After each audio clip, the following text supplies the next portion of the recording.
Çalışma Bakanlığı'nın son Temmuz ayı sendikal istatistikleri yayınlandı. Bu istatistiklere baktığımızda 95 bin eksildiğini görüyoruz sendikal örgütlenmenin. Şimdi bu sendikal örgütlenmedeki eksilme, işte kadrolu çalışan işçi sayısının birazcık da artmasına rağmen ortaya çıkmış olan bir eksiklik ve bu eksiklik yaklaşık olarak %1,8 falan diye yılbaşından beri tanımlanıyor. Ama esas itibariyle şöyle bir gerçeklik var. Yani sendikal işçi sayısı 2.600.000 üzerindeymiş gibi gözükmesine rağmen ortalıkta mücadele hattına baktığımızda, direniş hattına baktığımızda emekçi yığınların yaşamış oldukları kayıplar ve bunun karşısında sendikal hareketin oldukça sessiz kalması iktidarın saldırı alanlarının da gelişmesine sebep oldu. Şimdi bakıyoruz asgari ücrete ara zam yok. İşte Temmuz'da. Oysa 6 ay içerisinde kayıpları ilk aldığımız karın raporuna göre 3.600 lirayı geçmiş.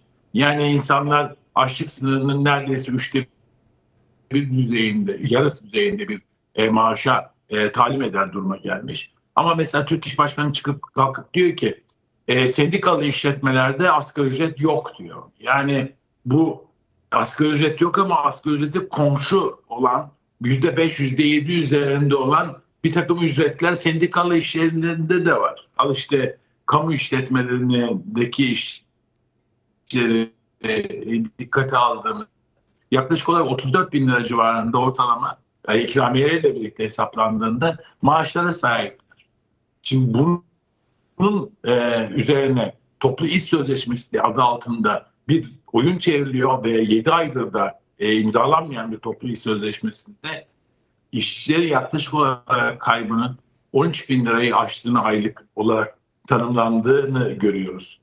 Şimdi sendika var ama 2 milyon 600 bin kişinin bunların hem toplu sözleşme yetkisine sahip olanları bu kadar değil hem de sadece bu da değil toplu sözleşmeyi arka odalarda imzalayan sendika sayısı çok fazla. Yani bunu nasıl tanımlıyoruz? Sendika bürosu ya da diye senin ifadenle tanımlayabiliyoruz. Ve bu sendikaların hiçbiri aslında genel anlamda işçi sınıfının çıkarları için çalışan bir konuma sahip değiller.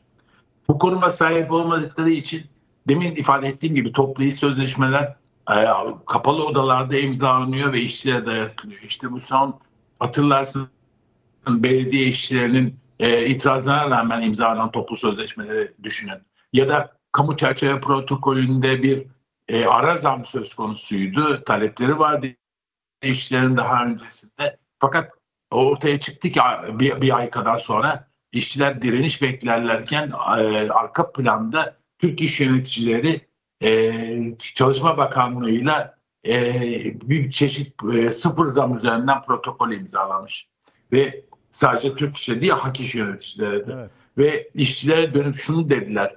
Merak etmeyin Ocak ayında yani 2025'in Ocağı'nı kastederek Ocak ayında toplu sözleşmemiz var. Buradaki kayıplarımızı tamamını orada alacağız. Ama hazırlamış oldukları toplu sözleşme taslağı da şu anda iktidarın %24 diye sunmuş olduğu toplu sözleşme sefalet ücreti teklifi de sendikalar arasından kabul edilir duruma gelmiş halde. İşçileri ikna etmeye çalışıyorlar. Merak etmeyin diyorlar işte %39'a kadar çıkartırız yan ödemelerle falan. Yani sendikal sistem bir direniş metodu olmak, direniş örgütlenmesi olmaktan ziyade bir şeye dönüşmüş durumda. İşçileri oyalama ve onların tepesinde bir bürokratik yapı oluşturarak aidatları üzerinden bir gelim geçim aracı haline dönüşmüş bir grup insan açısından. Yani bu şartlar altında ne yapmak gerekir sorusunun yanıtını aslında senin başta sorundakinin içeriğinde olduğu gibi mücadeleci sendikalar yanıtını veriyorlar. İşte benim Soma direnişi böyle bir direnişti. Ya da Migros direnişi böyle bir direnişti. Aylar süren Flormar direnişi böyle bir direniş. Ya da bu TPİ direnişi şu anda süren grev. Yani işçilere verilen zam oranı en son %80 ama tam bir bağıtlama durumu da söz konusu değil. İşçiler bu oyuna gelmediler işverenin.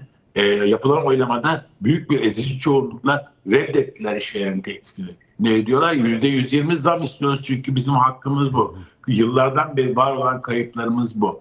Ve greve devam edecek güçlerin de olduğunu söylüyorlar.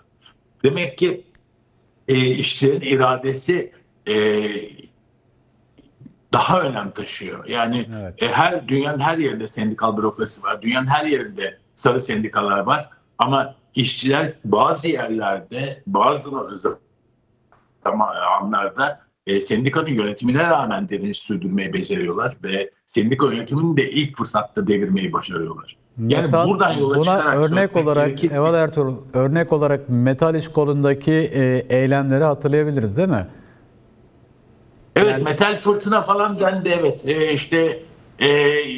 Sendika bürokrasisinin engellemelere rağmen evet. işte Renault'da, Ford fabrikasında, Tofaş fabrikasında ve dalga dalga yayılan bir metal fırtına oldu. Ya da işte bu Zonguldak'taki 1990'lı yılların başındaki büyük madenci direnişi, 15-16 Haziran 1970'teki o büyük işçi direnişi. Ya bunların hepsi aslında sendikal bürokrasiye rağmen yapılmış olan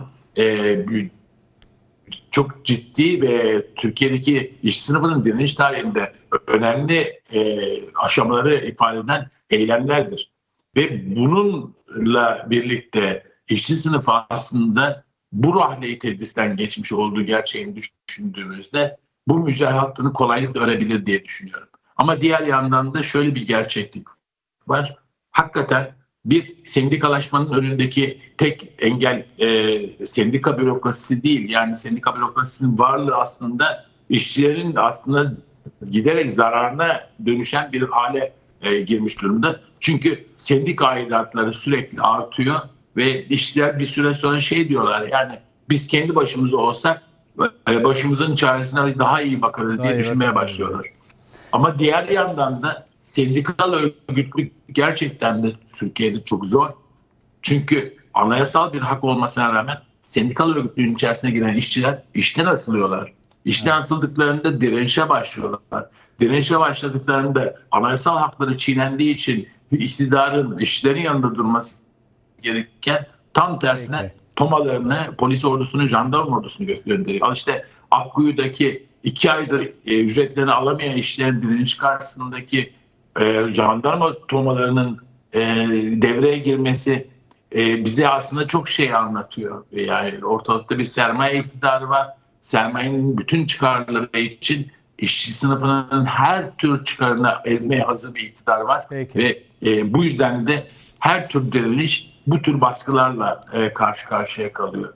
Bu anlamda sendikal örgütlülüğün içerisine girmeye çalışan işçiler de çok ciddi, yoğun bir baskı altında kalıyorlar. Bu da sendikalaşmanın önündeki engellerden bir tanesi olarak kendisini gösteriyor.